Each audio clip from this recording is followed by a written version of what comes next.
Ladies and gentlemen, this is UX and this is Geography Now, France, by the channel Geography Now. Look, I tried my best to pronounce everything correctly. Oh, and Jacques Brel was actually Belgian, not French.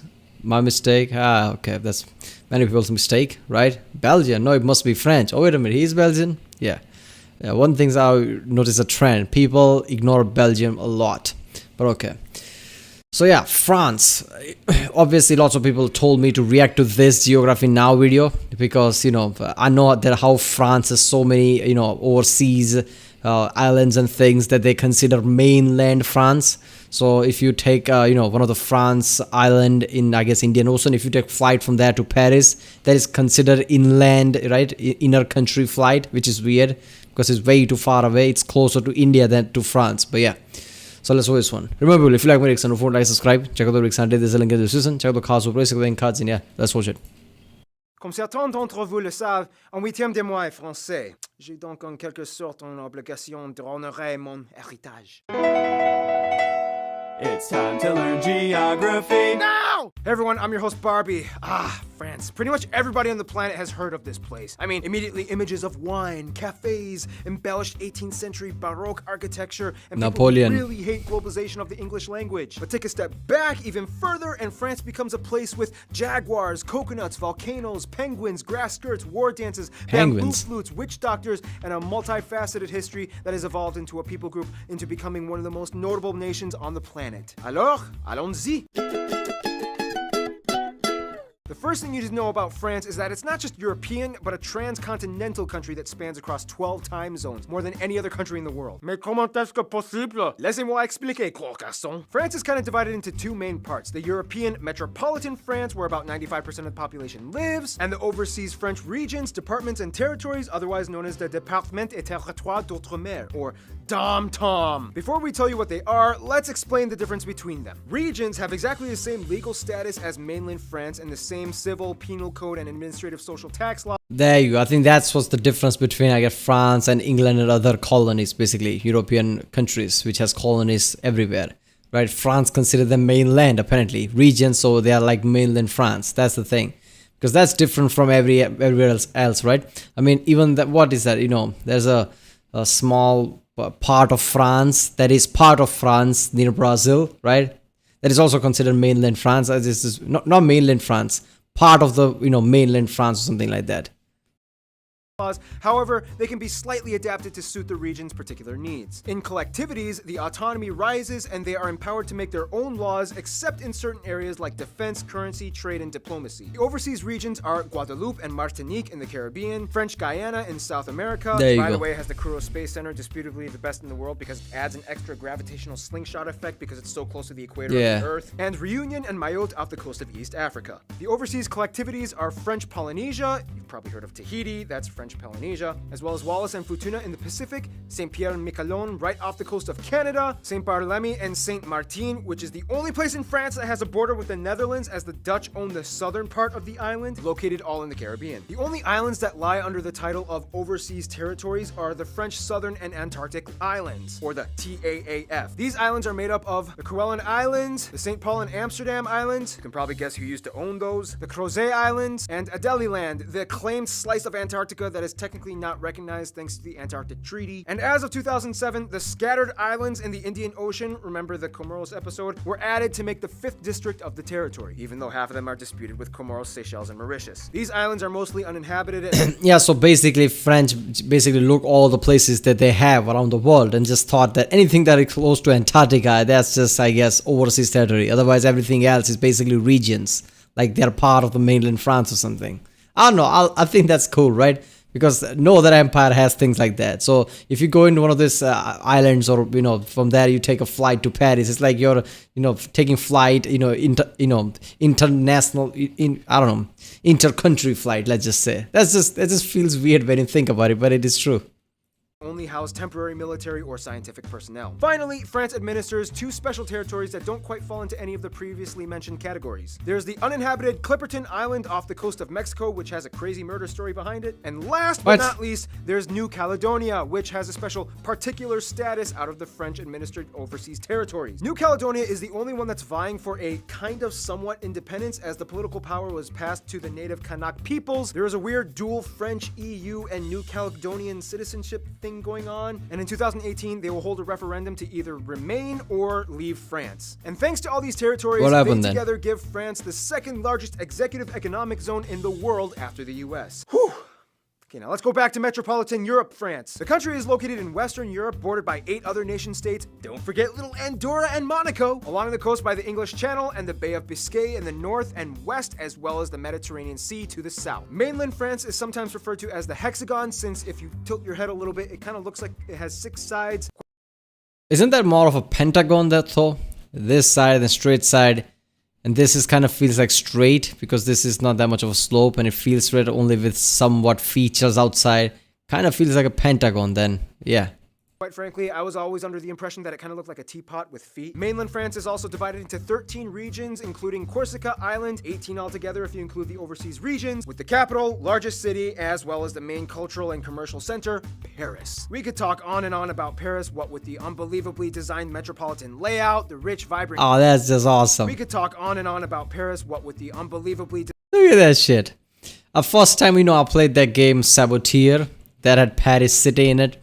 In that, obviously this is part of that, and I just felt like, holy shit, this is awesome, right? And it also has Assassin's Creed type jumping from buildings and shit. So that was pretty damn cool. And then obviously there was Assassin's Creed Unity. Unity. I don't think this is in that one, but still, so with the Saboteur, that felt really cool. Like, holy shit, look at that. Obviously at the time it was in the game, it's Nazi-occupied France, but same shit. This is just awesome. Look at that. Too many buildings with giant, this thing in the center.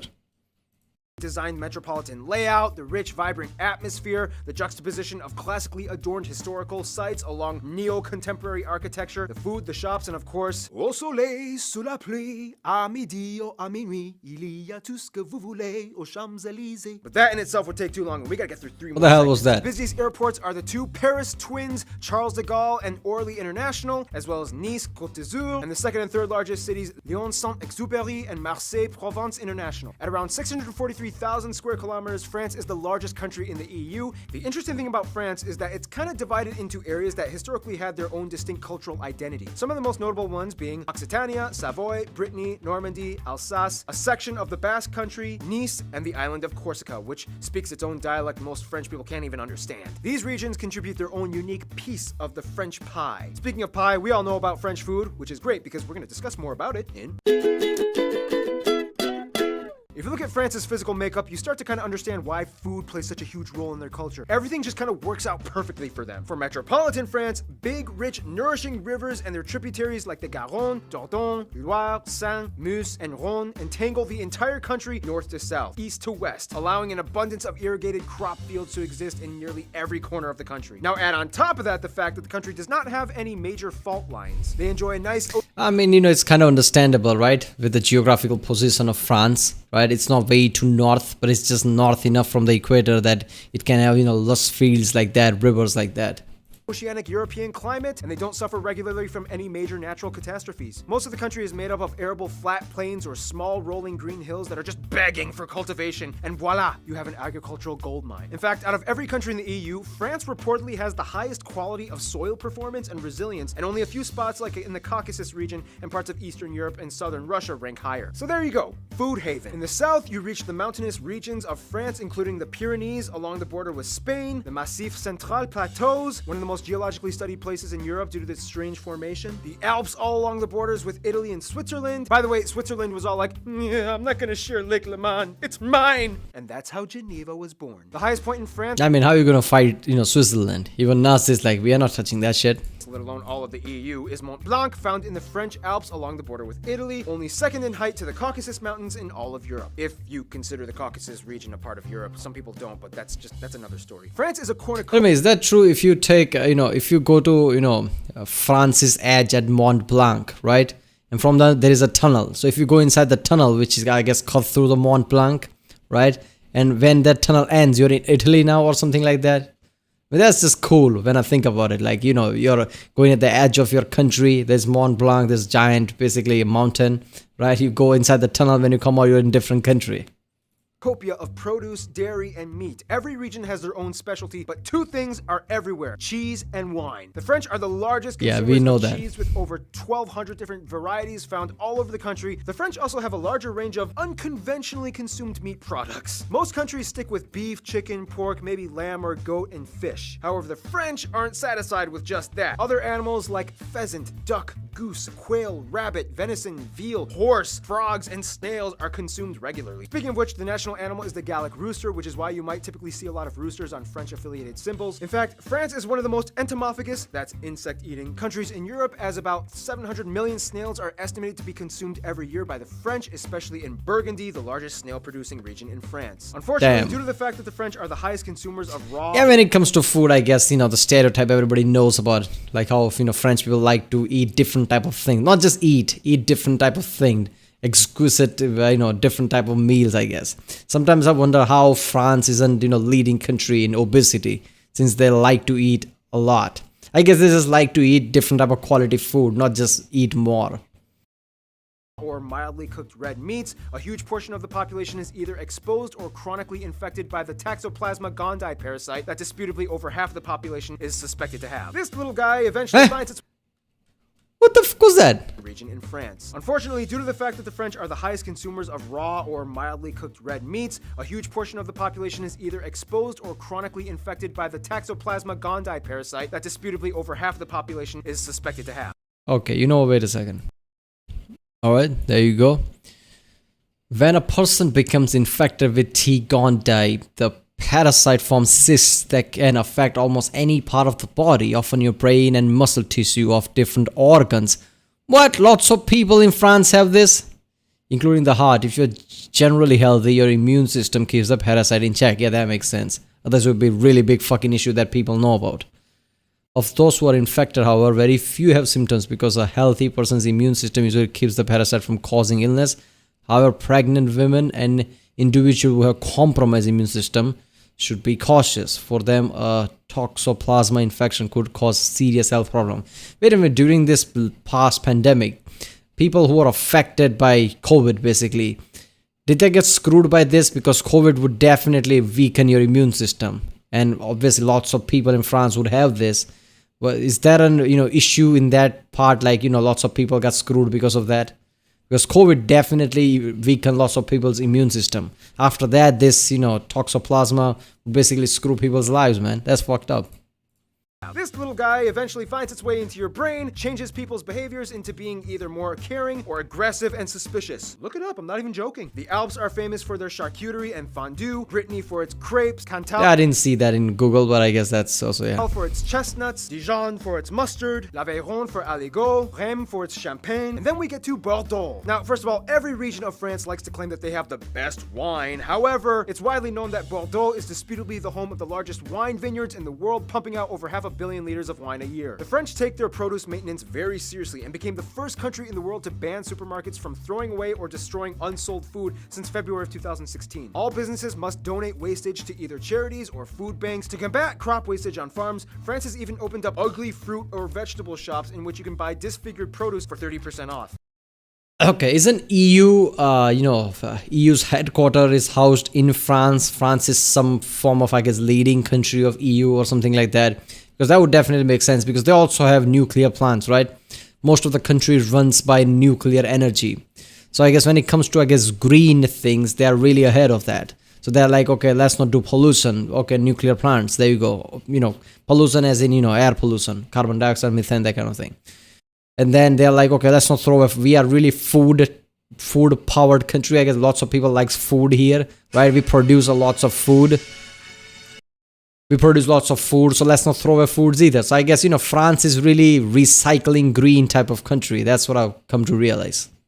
Other than foodstuffs though, main exports are aircraft, chemicals, machinery, iron, and steel, electronics, motor vehicles, and pharmaceuticals. Of course, the overseas territories and regions also have climates and topographies that are completely different. The Caribbean islands and Guyana enjoy a warm Caribbean tropical climate, Guyana being part of the Amazon, having one of the highest forest cover densities in the world at over 95%, with over 1,100 species of birds and reptiles and mammals found in it. Reunion and Mayotte off the coast of Africa have deep jungle ravines and a common volcanic activity going on. The scattered islands are mostly uninhabited sandbanks and lagoons with nothing more than just a few trees and shrubs. The southern Antarctic islands are rocky and desolate with few grasses and vegetation. Kerguelen has these cabbage-looking things going on, and these islands typically freeze over in the winter with penguins stampeding off the coasts. New Caledonia and French Polynesia are tropical Pacific islands that enjoy an abundance of rich, unspoiled, thick jungle, brush, and colorful flowers. And of course, Adelie Land is like all ice and Antarctica. All right, we've discussed borders, boundaries, mountains, food, volcanoes.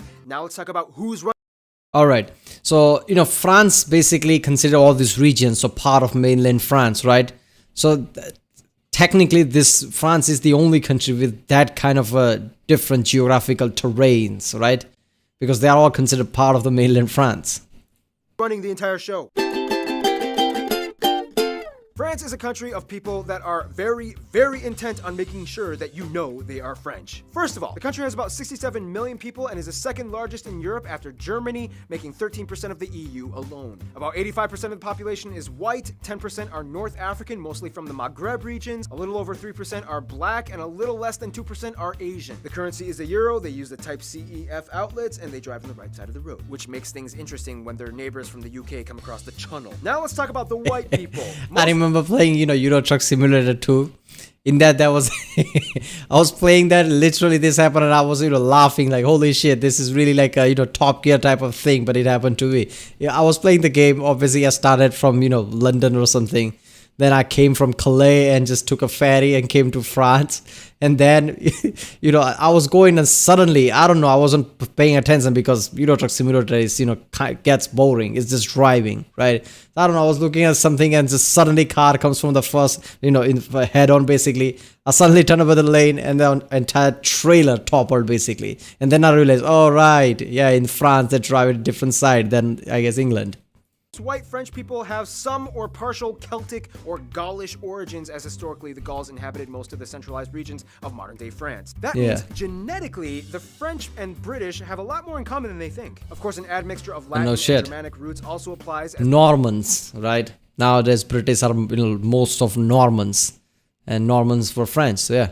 All three people groups had their stake of claim in France as well. The name France even came from the Germanic Frank tribe. French is of course the official language, however, regional dialects do exist, but for the most part, they do pretty well at making sure everyone speaks it. Granted, the linguistic zones that we mentioned before each have their own flag, still cling on to their mother tongue, and sometimes you can even find street signs written in these languages. For example, Breton, a Celtic-based language related to Welsh and Irish found in Brittany, Basque in the Basque country, Occitan in Occitania. Corsicans have like this strange half French, half Italian hybrid thing going on. Keep in mind though, most of the languages spoken in the linguistic zones are kind of dying out, and only the older generation really retains daily conversation in those languages. Outside of Metropolitan France, the overseas departments and territories each speak French, but in addition typically have their own creoles or dialects. For example, in the Caribbean, Martinique and Guadeloupe might say "Ça a marché, tout bon man, ti mal man." In Reunion or Mayotte, they might say "Quoi fait, comment il est, à où." France is the most visited country in the world, as more people than the entire population of France visit France annually at about 80 million. Culture-wise, there is too much to discuss. I mean, we are talking millennia of tribes, wars, empires, heroes, villains, artists, poets, architects, kings, queens, guillotines, revolutions, inventions, music, dance, clothing, fashion, cinema, cuisine, discoveries.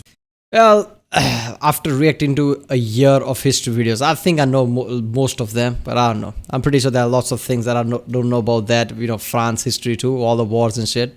Yeah, most of significant things I already know. Victories, losses, folklore, science, literature, medicine, and baguettes. To cover it all, we would need a whole separate YouTube channel. But for what it's worth, since the Middle Ages, France has been able to show time after time again that it has been a global force to be reckoned with. I mean, the French at one point in time had the second largest empire in the world, spanning across virtually every region on every continent. One thing you have to understand is that in a fast-growing Anglophone-driven... Yeah, well, competition brings best out of you, I guess. So, British was spreading all around France, like, fuck that, we can't have that, so we also have to spread. So there you go. French and, England, basically top 2 list of the most colonies around the world. Global economy, France is very, very firmly intent on preserving the French language and culture. The governmentally sanctioned Académie Française has aimed at doing this since 1634. They do things like, somewhat unsuccessfully, banning foreign words such as blog, hashtag, parking, email, and weekend. In addition, the French media's top that's gonna regulators, work. the CSA and CNC, have strictly enforced policies that require all music on private radio to be at least of 40% French origin and 70% in the French language between the hours of 8 a.m. to 8 p.m., and half of the music quota must be less than 6 months old. Everything must be French.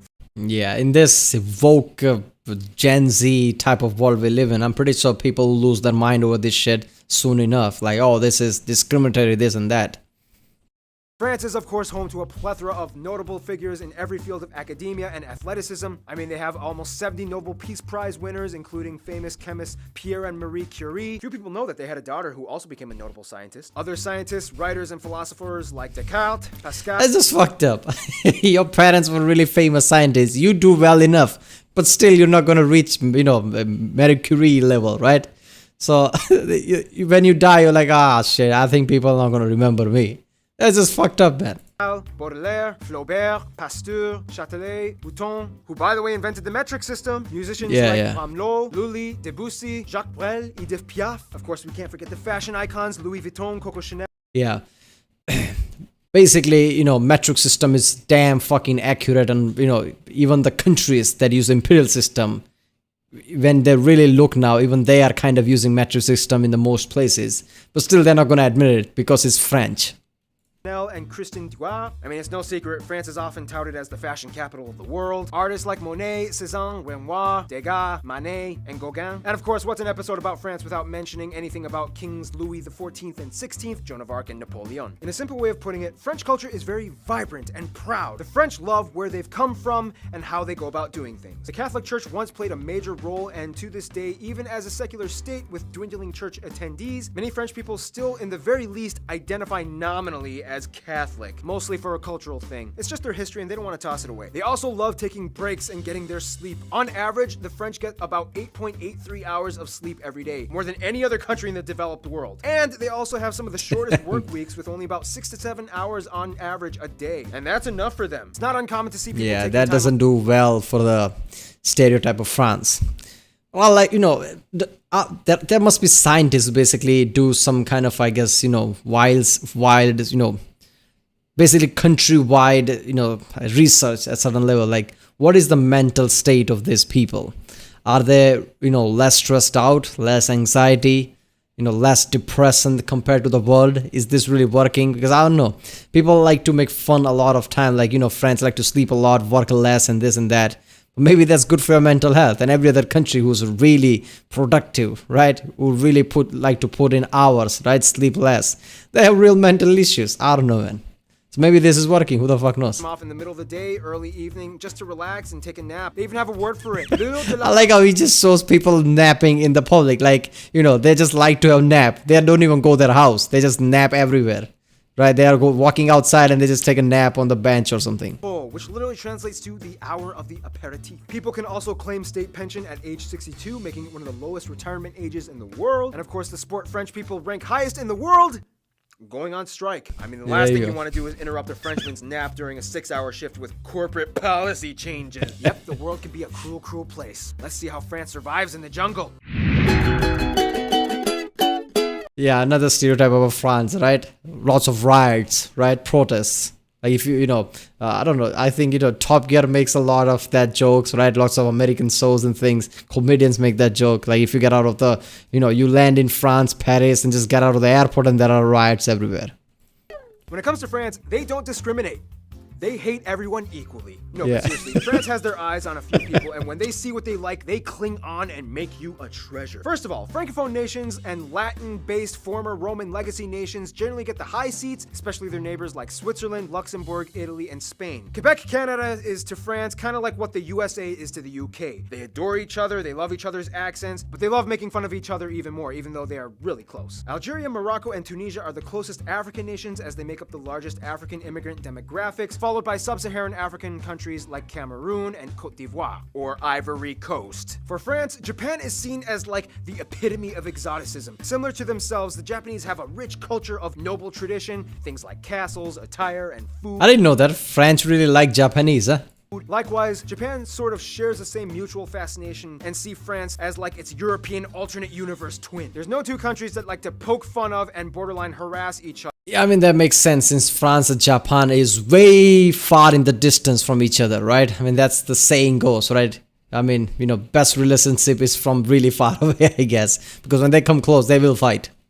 With the French as the UK and the USA. As historical rivals with the UK, I mean, they did have a 100-year war with them, and the USA busting their chops about World War II all the time. All sides like to satirize each other in cartoons and media all the time. Nonetheless, they are actually really close. The UK and France have been crossing borders and intermarrying for centuries. Commerce and student exchanges are high, and the US was helped by the French during the Revolutionary War, and they even gave the Statue of Liberty as a present. So fellow Americans, thank France for Lady Liberty, okay? It was a kind gesture. France's best friends, though, would probably be Germany and Belgium. It's kind of funny because historically, the only country that was consistently an opponent of France was Germany. Ever since the split of Charlemagne's empire in three, most of Europe's history was driven by the overarching rivalry between variations of France and all variations of Germany, including the Holy Roman Empire, the Teutonic Order, Prussia. I mean, isn't England there too? With the tons of fucking war, right? If you go to the Wikipedia page about France versus England, there are way too many wars. And of course, the Third Reich. But the plot twist was the creation of the EU. Following Robert Schumann's speech that states explicitly that for Europe to even hope to work, the millennia-old rivalry between France and Germany has to be resolved for good. Ever since 1950, France and Germany have taken a lot of political inspiration off of each other. Heads of states have visited each other on numerous occasions, and both countries have been the biggest advocates for the survival of the Union. And Belgium is like their little brother that moved out and got a Dutch-speaking roommate and visits France every so often to raid their fridge and do their laundry. In conclusion, I think it's gonna be fine, right? Because that's just, Germany before was Prussia, and that saying goes basically how Prussian army has a government or state or whatever. So basically it was a really militarized country, Prussia. Then Prussia became Germany, and obviously it's just changing the name doesn't do shit. They're still very militarized. So, wars happened, World War I, World War II, they were really strong. But after that, EU happened, right? Long-lasting peace happened. And all those people who were militarized basically became engineers, right?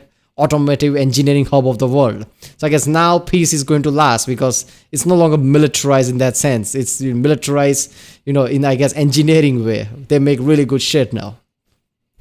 Les Français sont connus pour être intrépides, turbulents, mais qui gardent quand même un certain charme. Ils ont parfois l'air désinvolts, mais bon, essayez de vivre dans un pays envahi 24 heures sur 24, 7 jours sur 7, par des hordes de terroristes qui piétinent vos jardins, massacrent votre gastronomie, et vous demandez de vous plaire au moindre de leurs désirs, sans même vous dire un petit merci. Oh, France, faut le comprendre. Stay tuned. France's rich former little colony, Gabon, is coming up next. You know what, I liked how he just didn't rant on about Paris, because I'm pretty sure there's way too much thing to say about Paris, right? He didn't even talk about Eiffel Tower there, I think. So, I like that because everybody knows about Paris. Everybody hears about Paris all the time, right? He just briefly touched it and moved on. This is why I love this channel, right? Geography Now, they always tackle the topics that people want to know about, not just the most famous things. Right, people, that was Geography Now France by the channel Geography Now. That was awesome, right? I like, all this type of video. Comment down what the next Geography Now video you want me to react to. I don't know. I guess I already reacted to 1 or 2 now. There's a playlist I guess I created. I have to check, but yeah. Right, if you like my reaction, don't forget to like, subscribe, check out the Rick Sunday. There's a link in the description. Check out the cards for place, and cards, and yeah, I'll see you next time.